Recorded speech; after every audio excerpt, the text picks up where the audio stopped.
Fala pessoal, tudo em ordem? Olha só, aqui é o professor Danilo e hoje nós vamos falar de uma temática um pouco diferente, mas bastante pertinente, especialmente para quem é da área da saúde. Como todos sabem, eu sou da área da saúde e falo de diversas temáticas aqui, bastante gerais, mas algo tem me preocupado e algumas discussões têm citado a discussão desse tema na área da saúde, que é a questão da avaliação econômica e auditoria clínica como ferramentas profissionais para a promoção da saúde no interior. Tá?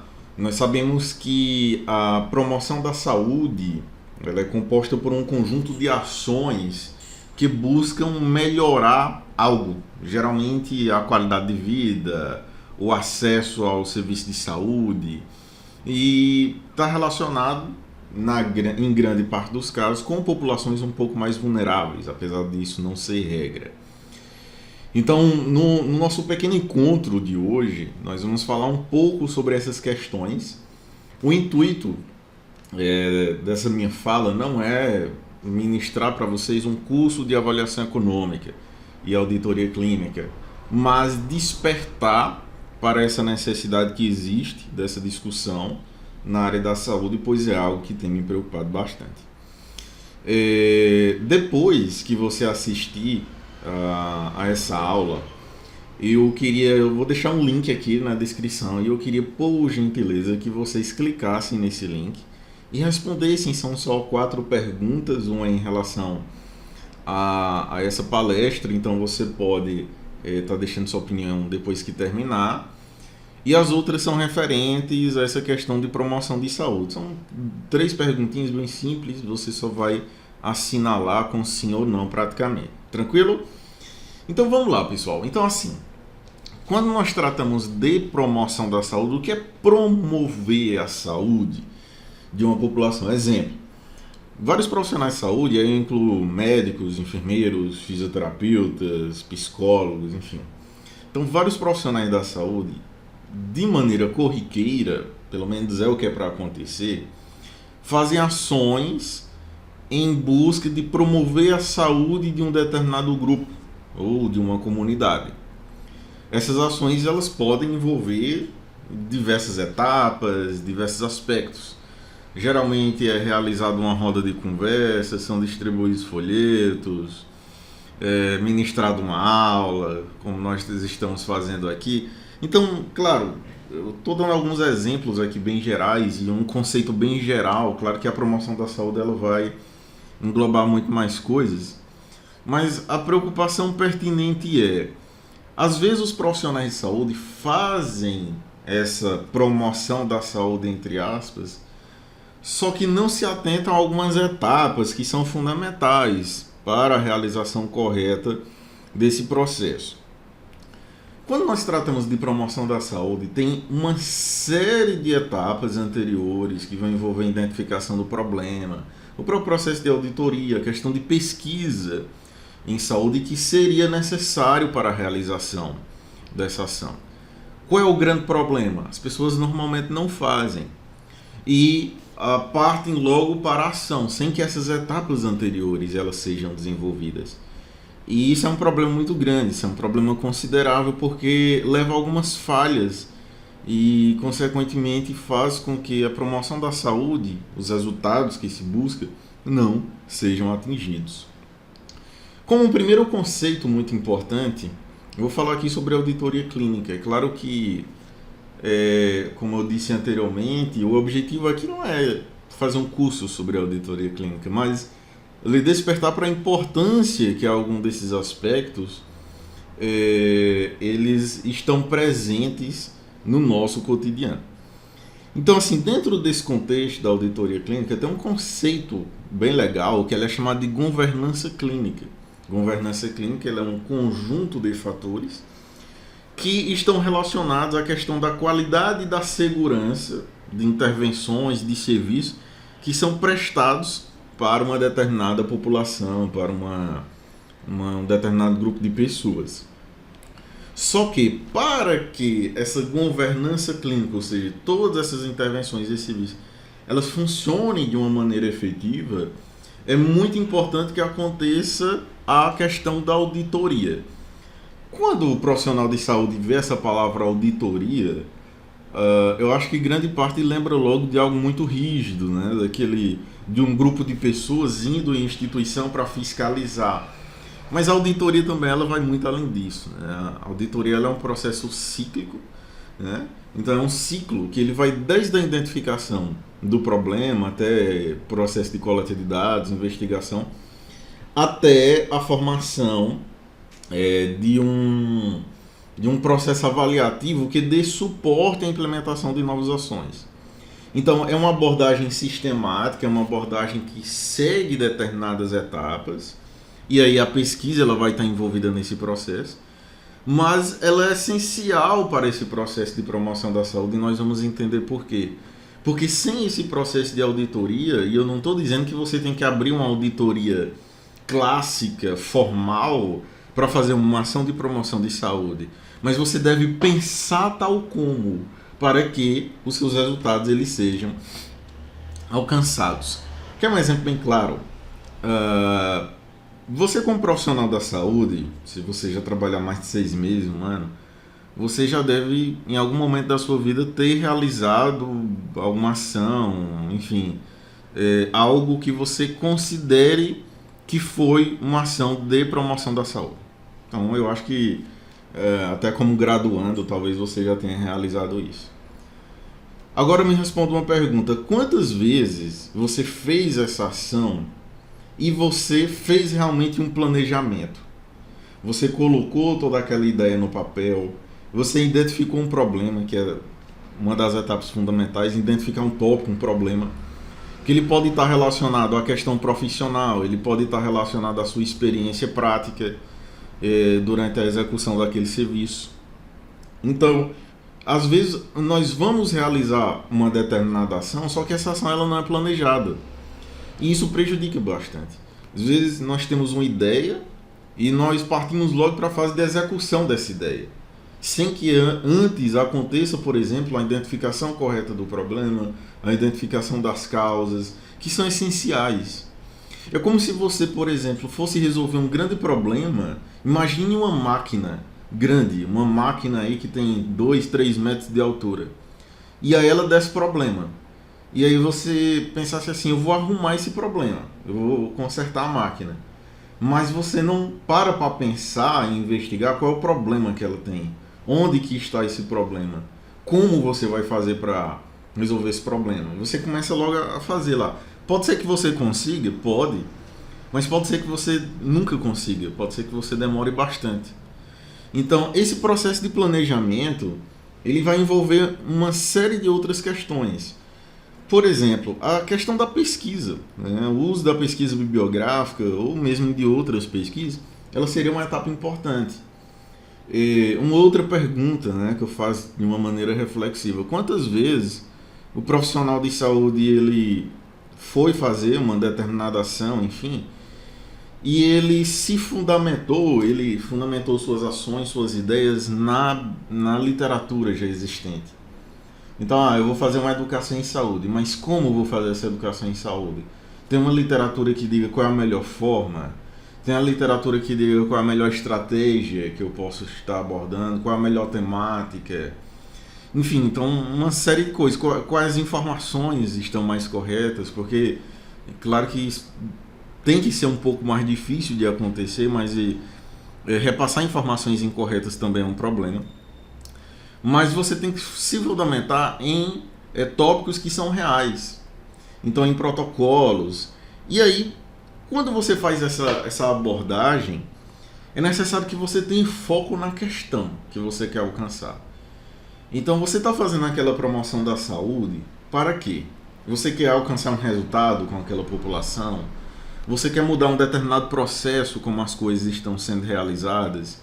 Você quer fazer uma alteração, por exemplo, da estrutura, de como atender as pessoas? Será que isso pode mudar a qualidade de vida das pessoas? Pode trazer resultados positivos e promissores relacionados à promoção da saúde?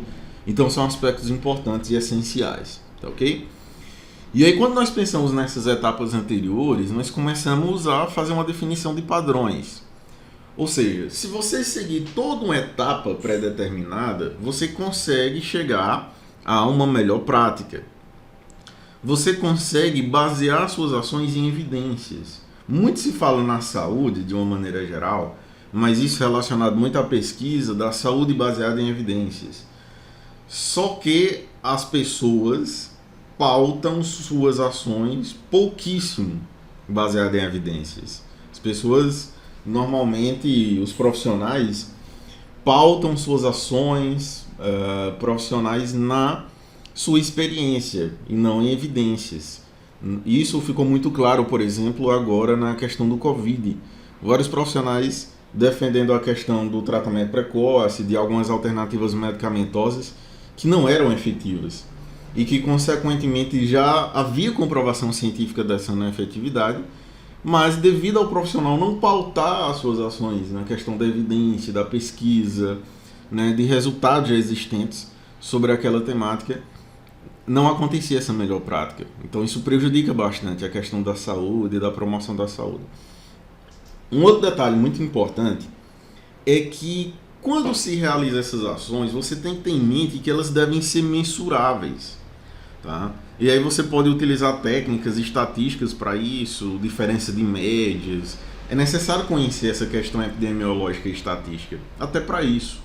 Tá? Porque de repente você faz uma ação de um jeito, você faz uma ação de outra forma com dois grupos diferentes, e aí você quer ver qual grupo teve um resultado melhor.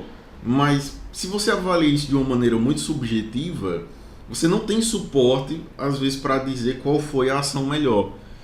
Então, essas questões elas devem ser mensuráveis. Você deve aprender a fazer uma mensuração, né, desses resultados, dessas ações que são realizadas, porque de certa maneira, se você não faz, aquela ação ela se tornou-se meio que trivial. Ou seja, você fez uma ação ali por fazer, para cumprir uma tabela, mas não necessariamente ela gerou um resultado que seja palpável, seja avaliável, que seja possível de modificação futuramente. São uma das grandes deficiências que acontecem na área da saúde de uma maneira geral.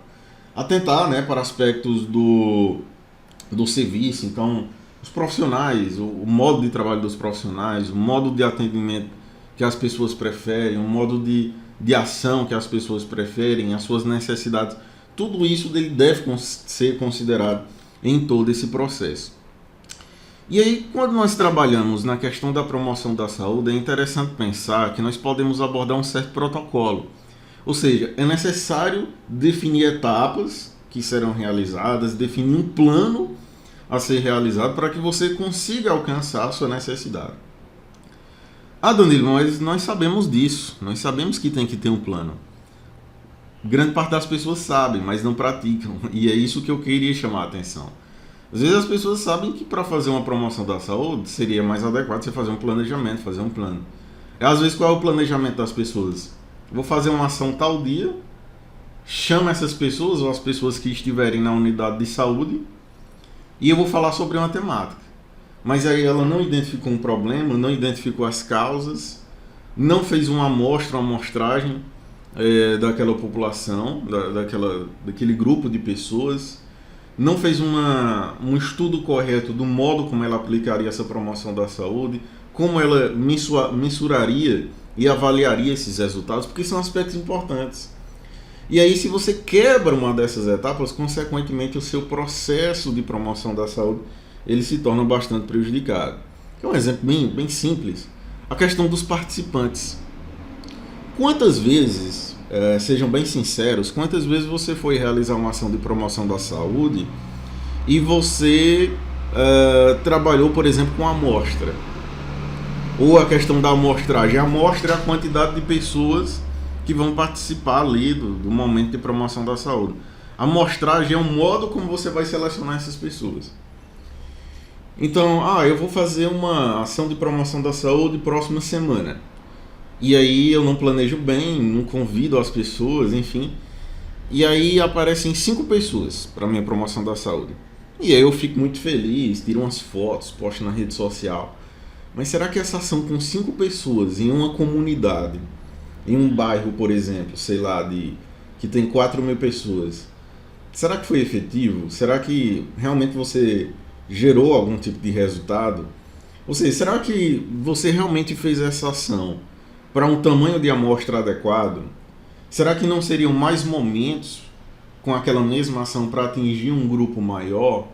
Será que o uso de outra alternativa não seria mais adequado para esse processo? Então tudo isso você tem que pensar, você tem que imaginar, porque vai influenciar nos seus resultados. Você faz uma ação, você tem que coletar dados. Então quem são essas pessoas que vão participar de uma ação, de uma promoção da saúde? De que forma você vai mensurar esses resultados? Como é que você vai analisar esses dados? Porque a própria análise de dados, ela vai lhe dar uma ideia de como você deve implementar alterações ou outras ações no seu campo profissional, de acordo com sua experiência. Então são pensamentos simples, mas que muitas vezes nós não nos atentamos, tá? E isso prejudica bastante todo o processo. E aí nós podemos falar da questão da melhora da qualidade, ou seja, quando nós trabalhamos com promoção da saúde, muito se fala na melhora da qualidade do serviço, da assistência, de uma série de coisas que vão beneficiar os usuários. Então é necessário, como comentado anteriormente, você ter uma medida de resultado de processo, ou seja, será que eu estou conseguindo atingir o que eu estou planejando, se é que você está planejando alguma coisa? Será que eu estou conseguindo gerar um bom processo? Será que o método que está sendo utilizado ele é bom? E aí tem um ciclo que é muito discutido para fazer esses tipos de aplicações, que é o ciclo Plan, Do, Study, Act, né? Que é a questão de planejar, fazer, né? A questão de estudar e agir, né? Fazer ali a ação. Então muitas vezes o que nós acabamos fazendo é a questão de fazer. Então o planejamento ele fica um pouco deficiente, o estudo também fica deficiente. Então nós costumamos fazer e agir sem planejar, sem realizar um estudo sobre a temática. Isso, como dito anteriormente, ele vai prejudicar os resultados que você pode alcançar em relação à sua promoção da saúde.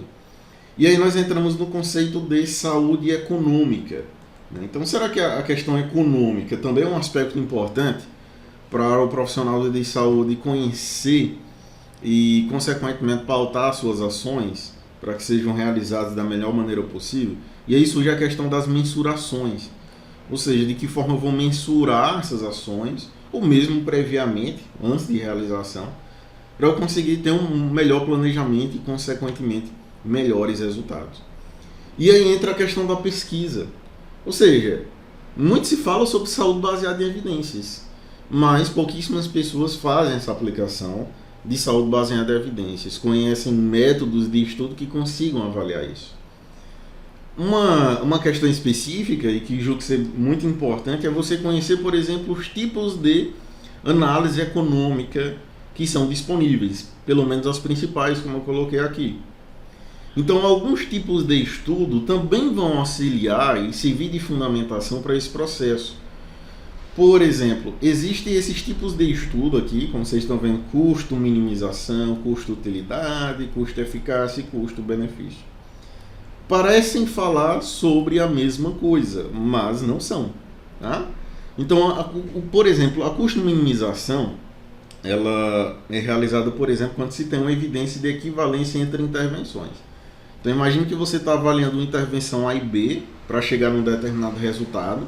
Pode ser por meio de uma promoção da saúde. Então, Danilo, quer dizer que eu tenho que considerar o custo também de como, da forma como essa intervenção vai chegar no usuário? Com certeza. Né? Então essa medida de custo para entregar, por exemplo, a intervenção, e aí a escolha que seja menos onerosa, que tenha menos gasto, ela pode ser uma opção. É claro que só a questão monetária, e logicamente, não é algo que deve ser levado única e exclusivamente em conta para escolher uma determinada intervenção, um determinado modo de realizar promoção da saúde. Tá? E aí, consequentemente, por isso que existem outros métodos, a questão do custo-utilidade, que ela avalia, por exemplo, pela escala Quali, né, que avalia, por exemplo, ano de vidas perdidos, e outras características relacionadas a algum contexto, assim como função cognitiva, físico, psicológica, enfim. Então eu considero a questão do custo, mas eu considero também a utilidade que aquela intervenção, que aquela promoção da saúde ela vai ter. Ela vai, porque às vezes uma intervenção ela pode ser onerosa, mas ela pode ter um benefício muito bom. Então esse benefício ela pode estar se sobressaindo em relação ao custo. Eu tenho como analisar, por exemplo, o custo-eficácia, né, que são os custos e os efeitos na saúde. Diga-se de passagem, o custo-eficácia é o tipo de análise que ela é mais realizada na área da saúde. E aí a questão da eficácia ela é mensurada em unidades naturais, né, o número de novos casos, ano de vida, né, alguma variável, a pressão arterial, a glicemia que diminuiu, aumentou, enfim. Então todas essas questões elas são essenciais de serem analisadas. A questão do custo-benefício também, que ela avalia em termos monetários. E aí a principal pergunta que se faz é: compensa fazer essa ação, considerando o custo e o benefício que o paciente e o usuário ele vai ter? Então, assim, são reflexões simples, mas que merecem atenção quando se trata da realização de ações de promoção da saúde. O que é que eu quero que vocês fiquem dessa minha fala de hoje? Eu quero que vocês pensem assim: uma ação de promoção da saúde ela deve ser planejada, ela deve ser pautada em evidências. Eu tenho que consultar a literatura para ver qual é a melhor opção, analisar informações corretas. Eu tenho que utilizar de mecanismos de pesquisa, amostra, amostragem, análise econômica, para verificar qual é a melhor opção de eu estar realizando aquela promoção da saúde. Porque, caso contrário, as suas ações elas vão ser simplesmente mais uma ação engavetada, que consequentemente não gera resultados. E não é isso que nós desejamos. Nós desejamos que as ações que sejam realizadas elas consigam ter resultados efetivos no contexto da promoção da saúde. Então, ok, pessoal? Então, essa é a minha fala rápida, mas espero que tenham entendido o recado da nossa conversa de hoje. Um forte abraço e até a próxima.